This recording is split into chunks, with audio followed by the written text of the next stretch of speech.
नमस्कार दोस्तों, मैं हूं रामेंद्र सिंह चौहान। देश का एक बड़ा राज्य पश्चिम बंगाल जहां एक ओर अपनी राजनीतिक अहमियत रखता है तो वहीं धार्मिक और आध्यात्मिक उसकी अपनी एक अलग धारा है। जी हाँ, पश्चिम बंगाल वैसे देखें तो भारत का सीमावर्ती राज्य है और बांग्लादेश से लगा हुआ है। पश्चिम बंगाल यानी रविंद्रनाथ टैगोर की जन्मभूमि, कर्मभूमि, रविंद्रनाथ टैगोर का संस्थान शांति निकेतन भारत ही नहीं दुनिया भर में अपने खास महत्व के लिए जाना पहचाना जाता है।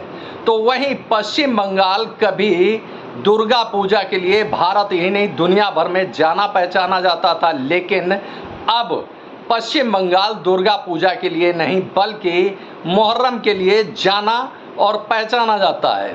अब खास यह है कि अगर देखें तो पश्चिम बंगाल की जो आबादी है उसमें बड़ी तादाद में मुस्लिम आबादी बड़ी तेज़ी से बढ़ रही है। अब अगर देखें तो वर्ष 1990 के आसपास पश्चिम बंगाल में मुस्लिम आबादी यानी अल्पसंख्यक आबादी करीब 20% थी, लेकिन अब यानी मौजूदा हालात में देखें 2024 में तो पश्चिम बंगाल में मुस्लिम आबादी करीब 30% पहुंच चुकी है। पश्चिम बंगाल से लोकसभा की 42 सीटें आती हैं और इन 42 सीटों पर 8 से 10 सीटों पर मुस्लिम्स का फैसला रहता है, यानी मुस्लिम बाहुल्य हैं या सीटें हैं लोकसभा की सीटें, इन सीटों पर मुस्लिम बाहुल्य मत ही फैसला करते हैं कि इन सीटों से यानी 8 से 10 लोकसभा सीटों में फैसला करते हैं देश के मुस्लिम्स, और जो बांग्लादेशी शरणार्थी हैं वह फैसला करते हैं। संसदीय चुनाव 2019 में 42 सीटों में 22 सीटें पश्चिम बंगाल की क्षेत्रीय पार्टी टीएमसी यानी तृणमूल कांग्रेस ने 22 सीटों पर कब्जा किया था 2019 के चुनाव में। तो वहीं भारतीय जनता पार्टी को 18 सीटें मिली थी, लेकिन अब तस्वीर 2024 में एकदम बदल गई है। पश्चिम बंगाल की इन 42 सीटों में 29 सीटें टीएमसी यानी तृणमूल कांग्रेस के हिस्से में गई हैं, यानी 29 सीटों पर टीएमसी ने कब्जा किया है। तो वहीं भारतीय जनता पार्टी अब 18 से सिमट कर केवल 12 सीटों तक आ गई है, यानी 12 सीटों पर ही पश्चिम बंगाल में भारतीय जनता पार्टी को कामयाबी मिली है 2024 के लोकसभा चुनाव में। तो इस तरह से देखें तो पश्चिम बंगाल की क्षेत्रीय राजनीतिक पार्टी यानी यूं कहें कि पश्चिम बंगाल का क्षेत्रीय राजनीतिक दल तृणमूल कांग्रेस संसद में अपनी लगातार बढ़त बना रहा है और पिछले लोकसभा चुनाव की तुलना में इस वर्ष यानी 2024 के लोकसभा चुनाव में 7 सीटें अधिक हासिल की हैं। तो वहीं केंद्र में सत्तारूढ़ भारतीय जनता पार्टी को पश्चिम बंगाल में 6 सीटों का भारी नुकसान उठाना पड़ा है। अब यह लाभ हानि का जो खाता है वह देखें तो मुस्लिम आबादी जिस तरह से पश्चिम बंगाल में बढ़ी है उसने तृणमूल कांग्रेस को बड़ी ऑक्सीजन दी है। अब वैसे देखें तो देश भर में क्षेत्रीय राजनीतिक दल मुस्लिम्स को साथ लेकर चल रहे हैं, जिससे उनका वोट बैंक लगातार बढ़ रहा है और यही हाल तृणमूल कांग्रेस का पश्चिम बंगाल में है। और इसके लिए पश्चिम बंगाल की मुख्यमंत्री ममता बनर्जी कोई न कोई गुणाभाग करती रहती हैं। अभी देश पश्चिम बंगाल के 24 उत्तर परगना के संदेश खाली की बड़ी बड़ी घटनाओं को भूला नहीं होगा। तो वहीं पश्चिम बंगाल की मुख्यमंत्री ममता बनर्जी ने आग में घी डालने का एक और बड़ा काम कर दिया।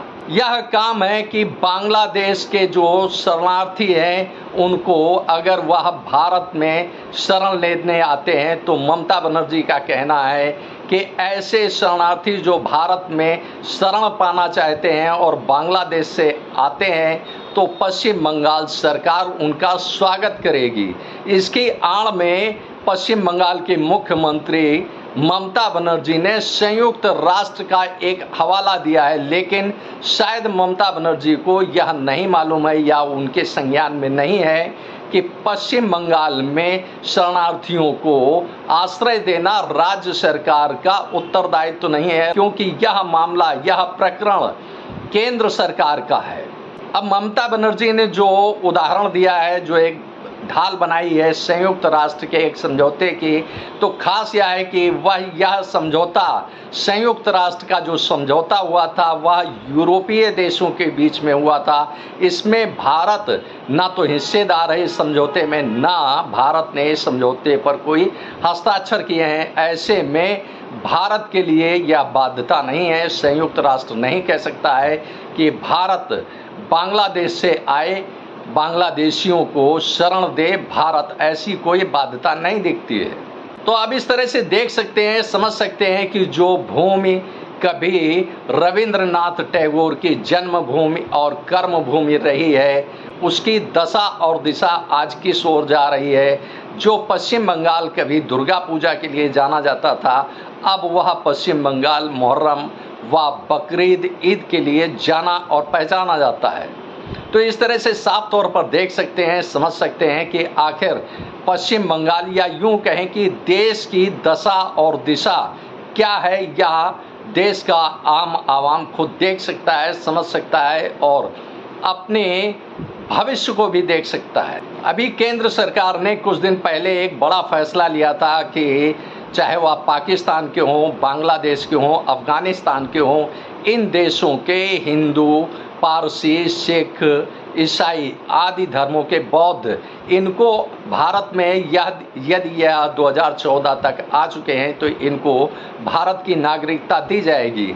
यह फैसला भारत सरकार ने किया था, लेकिन अब इस फैसले को देखकर पश्चिम बंगाल की मुख्यमंत्री ममता बनर्जी अपना वोट बैंक बढ़ाने के लिए शरणार्थी के रूप में जो आए हैं या आ रहे हैं, उनको शरण देने के लिए एक द्वार खोल दिया है पश्चिम बंगाल में, जिससे ममता बनर्जी की पार्टी तृणमूल कांग्रेस का अपना वोट बैंक बढ़ेगा। क्योंकि जो शरणार्थी बांग्लादेश से भारत के पश्चिम बंगाल में आएंगे तो निश्चित रूप से शरण देने के साथ साथ पश्चिम बंगाल सरकार उनके हितों का बड़ा ध्यान रखेगी, क्योंकि पश्चिम बंगाल के लिए ऐसे शरणार्थी एक बड़ा वोट बैंक होंगे। तो ऐसे में साफ तौर पर कहा जा सकता है कि राष्ट्रहित से ऊपर हो गया है वोट बैंक, यानी सत्ता राष्ट्रहित से ऊपर हो गई है, राष्ट्रहित से सर्वोपर हो गई है क्षेत्रीय राजनीतिक दलों के लिए सत्ता। अब यह कहना कोई अतिशयोक्ति न होगी कि क्षेत्रीय राजनीतिक दल अपने हितों को ध्यान में रखकर राष्ट्र की बलि चढ़ाने में कहीं कोई पीछे नहीं रहते हैं। ममता बनर्जी ने इस आशय का एक उदाहरण अभी पेश कर दिया कि पश्चिम बंगाल में बांग्लादेश के शरणार्थी आते हैं तो उनको बाकायदे शरण दी जाएगी। तो इस तरह से आसानी से समझा जा सकता है कि पश्चिम बंगाल की लोक संस्कृति, पश्चिम बंगाल की सभ्यता संस्कृति पर किस तरह से क्षेत्रीय राजनीतिक दल कुठाराघात करते हैं, उसकी हत्या करते हैं।